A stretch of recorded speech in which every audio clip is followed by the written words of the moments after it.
కర్నూలు జిల్లా కోసిగిలోని బాలికల ఉన్నత పాఠశాలలో కోసిగి మేజర్ గ్రామ సర్పంచ్ కుమారి సంజీపోగు అయ్యమ్మ అధ్యక్షతన సిడిపిఓ నాగమణి ఆధ్వర్యంలో పౌష్టికాహార మహోత్సవాల కార్యక్రమం నిర్వహించారు.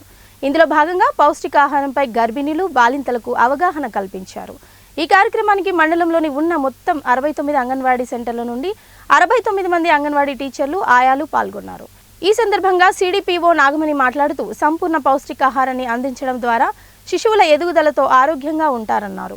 అంగన్వాడీ కేంద్రాల ద్వారా అందిస్తున్న పౌష్టికాహారాన్ని ప్రతి ఒక్కరూ సద్వినియోగం చేసుకోవాలని ఆమె తెలిపారు. ఆ బిడ్డ కూడా మరి అనారోగ్య పాలైతే ఆమె డాక్టర్ దగ్గర పోయి డాక్టర్ దగ్గర డబ్బులు పెట్టుకోలేక చాలా ఇబ్బందులు పాలవుతుంది. ఆర్థిక సమస్యలు అనేది అక్కడ కూడా తలెత్తుతాయి. మన ఇంట్లో పరిస్థితిని చూసుకున్నా కూడా మనము మన ఫుడ్ బిహేవియర్ అంటే మన ఆహారపు అలవాట్లు కూడా మార్చుకోవాలా. ఈ ఆహారపు అలవాట్లు అనేది మార్చుకుంటే మనము ఆరోగ్యంగా ఉంటాము. మనం ఆరోగ్యం పదిలం చేసుకోవాలంటే ఫస్ట్ మనం డాక్టర్లను పోషించడం అనేది మానుకోవాలి. సరైన ఫుడ్ తీసుకోవడం. మామూలుగా హోటళ్ళు ఉంటాయి, హోటల్లో కూడా మనం దోశ ఇడ్లీ ఉప్మా ఆడ కూడా అన్ని దొరుకుతాయి. కానీ మనం ఎక్కువ ఇష్టపడేది ఏంది, ఎక్కువ నూనెలు ఉన్నది ఎక్కువ మసాలాలు ఉన్నవి కూడా తీసుకోకూడదు.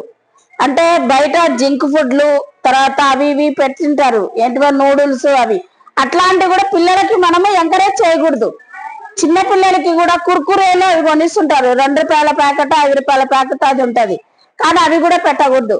అదే మనం అలసంద గుగ్గిళ్ళు ఇంట్లో మార్నింగ్ నానబెడితే 4 గంటలకల్లా నానిపోతాయి. చాలా ఒక 5 గంటలు ఉన్నా కూడా నానిపోతాయి.